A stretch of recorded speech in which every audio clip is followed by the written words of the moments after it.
শ্রী শ্রী ঠাকুর কথামৃতের বহু জায়গায় আন্তরিকভাবে ব্যাকুল হয়ে প্রার্থনার কথা উল্লেখ করেছেন। তিনি বলেছেন, তাকে ব্যাকুল হয়ে প্রার্থনা করতে হয়, আন্তরিক হলে তিনি প্রার্থনা শুনবেনই শুনবেন।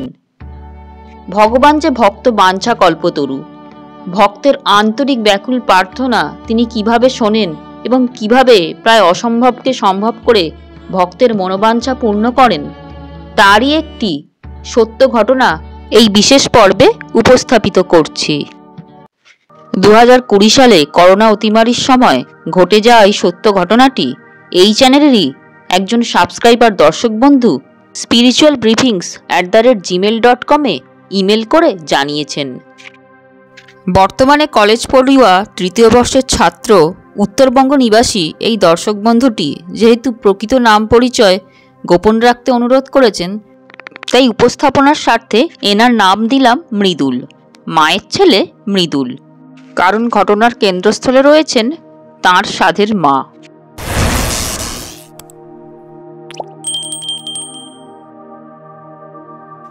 2020 সালে মৃদুল যখন দশম শ্রেণীর ছাত্র ছিলেন, তখনই তার সাথে এই ঘটনাটি ঘটে। তিনি লিখছেন যে, আমি একজন নিম্ন মধ্যবিত্ত পরিবারের সন্তান। আমার বাবা এক কারখানার সামান্য কিছু মাইনের কর্মচারী। স্বাভাবিকভাবেই আমাদের মতো পরিবারে এমন সাধ্য নেই যে মনে কোনো বাসনা হলে তৎক্ষণাৎ তা পূরণ করব, কারণ সেই অর্থবল আমাদের নেই।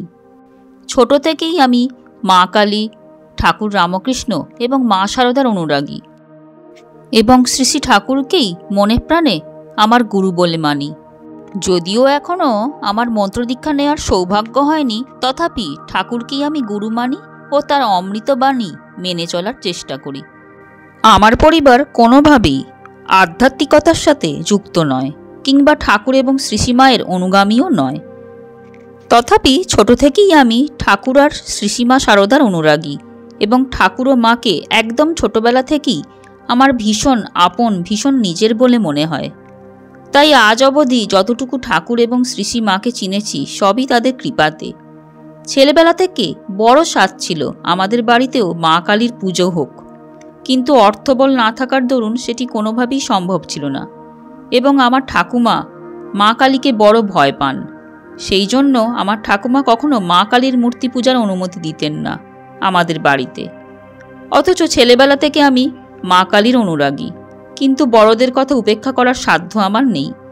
তাই আমাদের পাড়াতে বা আশেপাশের বাড়িতে যখন মায়ের পুজো হতো, তখন মনে মনে মায়ের ওপর ভীষণ অভিমান হতো, আর ভাবতাম মা সবাইকে ভালোবাসে, শুধু আমাকে ভালোবাসে না, তাই আমার কাছে মা পুজো নিতে আসে না।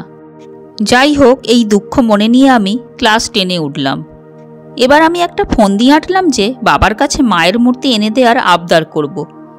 বাবাকে বললাম, মাধ্যমিক পরীক্ষায় যদি আমি ভালো রেজাল্ট করতে পারি, তাহলে আমি যা আবদার করব তা পূরণ করবে বাবা। কারণ যদি এমনি গিয়ে বাবার কাছে মূর্তির বায়না করি, তাহলে বাবা হয়তো না করে দেবে। তার জন্য একটি অজুহাত দরকার, আর ওই অজুহাতটি ছিল মাধ্যমিকের রেজাল্ট। তখন অবধি যদিও বাবা জানতো না যে আমি মায়ের মূর্তি চাই, এমনকি মাধ্যমিকের রেজাল্ট বের হওয়ার আগে অবধি বাবাকে এই আবদারের কথা বলিনি। যাই হোক, অর্থাভাবে ছোট থেকে যেহেতু বাবা সেইভাবে আমার কোনো আবদার পূরণ করতে পারেনি, তাই জন্য আমাকে আবেগের বশে কথা দিয়ে বসলো যে যদি আমি মাধ্যমিকে 650-এর ওপর নাম্বার আনতে পারি, তাহলে আমি যা আবদার করব, যদি তা বাবার সাধ্যের মধ্যে থাকে, তাহলে বাবা অবশ্যই পূরণ করবে। আমি তো তা শুনে মহা আনন্দিত। প্রসঙ্গত বলে রাখা দরকার, আমাদের সময় মাধ্যমিক পরীক্ষা 700-তে হতো। বাবার থেকে কথা আদায় করে নেয়ার পর আমি জোর কদমে পড়াশোনা শুরু করলাম। মনে শুধু একমাত্র লক্ষ্য যে মায়ের মূর্তি পেতে হবে, তার জন্য পর্যাপ্ত নম্বর দরকার পরীক্ষায়। কিন্তু একটা সমস্যায় পড়লাম, আমি ছোট থেকেই আগাগোড়া অঙ্ক এবং ভৌতবিজ্ঞানে ভীষণই কাঁচা। এই অঙ্ক এবং ভৌতবিজ্ঞানের জন্যই মাধ্যমিকের আগে টেস্ট পরীক্ষায় আশানুরূপ নম্বর পেতে পারিনি। মনের মধ্যে তখন শুধু একটা ভয় কাজ করত, যদি আমি মায়ের মূর্তি না পাই, আমার মাকে পুজো করার স্বাদ আর কিছুতেই পূর্ণ হবে না। তবুও প্রাণপণে চেষ্টা করেই যাচ্ছি। আমাদের বাড়ির অনতি দূরেই ঠাকুর শ্রী শ্রী রামকৃষ্ণের একটি আশ্রম রয়েছে। সেখানে 1 জানুয়ারির দিন কল্পতরু উৎসব হয় এবং আমরা সবাই জানি 1 জানুয়ারির দিন ঠাকুর কল্পতরু হয়েছিলেন। তাই মনে মনে স্থির করলাম সেই দিন ওই আশ্রমে গিয়ে ঠাকুর এবং মায়ের কাছে মনের বাসনা জানিয়ে আসব, যাতে আমি মায়ের মূর্তি পেতে পারি, মায়ের পূজা নিজের হাতে করতে পারি। ওই যে প্রথমে বললাম ছোট থেকে ঠাকুর এবং শ্রীশ্রীমাকে আমার বড় আপন বলে মনে হয়, তাই জন্য মনে বিশ্বাস ছিল এবং শ্রীশ্রীমায়ের সেই অভয়বাণীর কথা মনে ছিল, কোনো সন্তান যদি শ্রীশ্রীমায়ের সামনে গিয়ে মা বলে কিছু চায় তাহলে মা তাকে ফেরাতে পারবে না। আর ঠাকুরও সেদিন কল্পতরু হয়েছিলেন, সেই জন্য কল্পতরুর কাছে মানুষ যা চায় তাই তো পায়।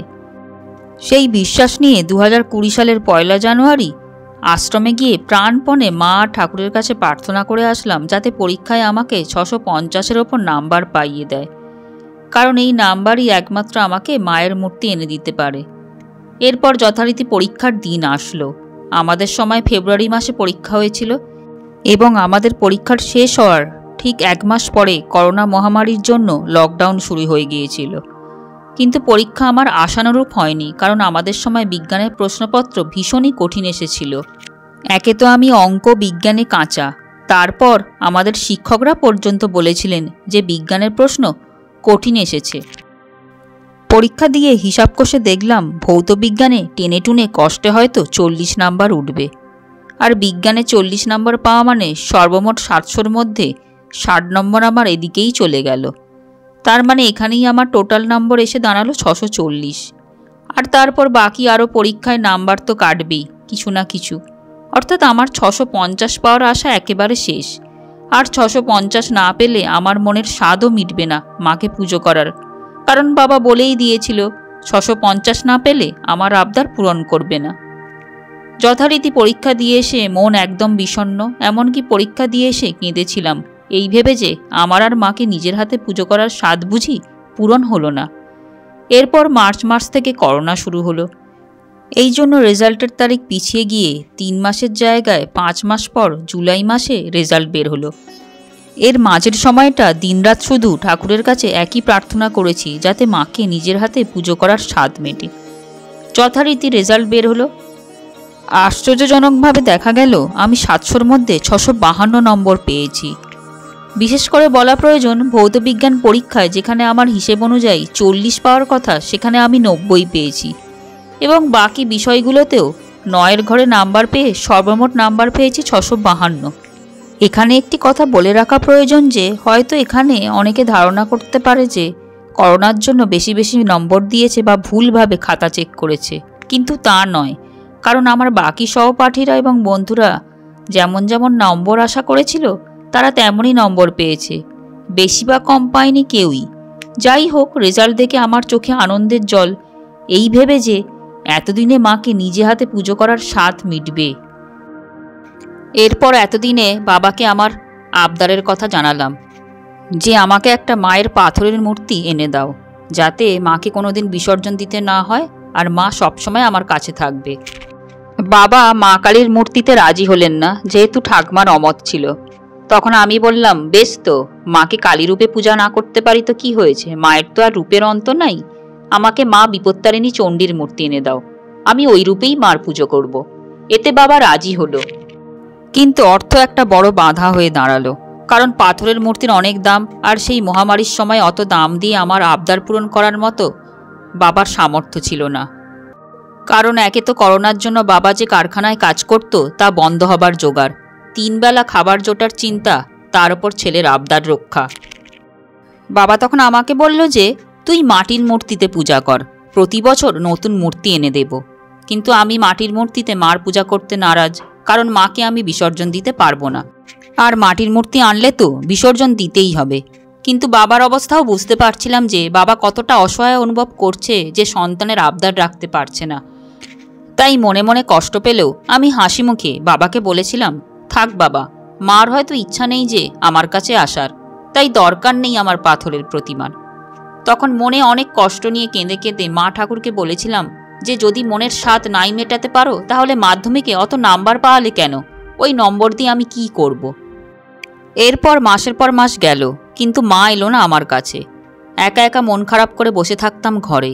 হয়তো এরপর ঠাকুরের আর মায়ের দয়া হয়েছে আমার প্রতি। কিভাবে জানি ওই বছরের শেষের দিকে আমার বাবার হাতে ওই অবস্থাতেও টাকা চলে এলো। যেখানে বাবা যে কারখানায় কাজ করত তা প্রায় বন্ধের মুখে, সেখানে বাবার হাতে কিভাবে টাকা এলো আমার আবদার মেটানোর, তা বাবার কাছেও আশ্চর্যের। এবং তখন বাবা আমাকে মা বিপত্তারিণী চণ্ডীর পাথরের মূর্তি বানিয়ে দিল। আর 2021 সালে মাঘী পূর্ণিমার দিন মা এলো মায়ের এই অধম ছেলের কাছে। এইভাবে ঠাকুর আর শ্রী মায়ের কৃপায় আমি আমার সাধের মাকে পেলাম। শ্রী ঠাকুর বলেছেন, ব্যাকুল হয়ে চাওয়ার মতো চাইলে ঠিক পাওয়া যায়। আমি নিজে এই ঘটনার মাধ্যমে তার প্রমাণ পেয়েছি। সত্যি চাওয়ার মতো চাইলে শত বাধা বিপত্তি উপেক্ষা করেও তাকে পাওয়া যায়। তো এইভাবে শ্রী ঠাকুর ও শ্রী মায়ের কৃপা মৃদুলের জীবনে বর্ষিত হয়ে তার ইচ্ছা কিভাবে পূরণ করেছে এতক্ষণ, তাই মৃদুলের জবানিতে আপনারা শুনলেন। এখন যে ছবিটি স্ক্রিনে দেখতে পাচ্ছেন সেটা মৃদুলের সাধের মা, তার নিত্যপূজিত মায়ের মূর্তির ছবি মৃদুল আমাদের চ্যানেলে ইমেল করে পাঠিয়েছে শুধুমাত্র এই ভিডিওটির স্বার্থে।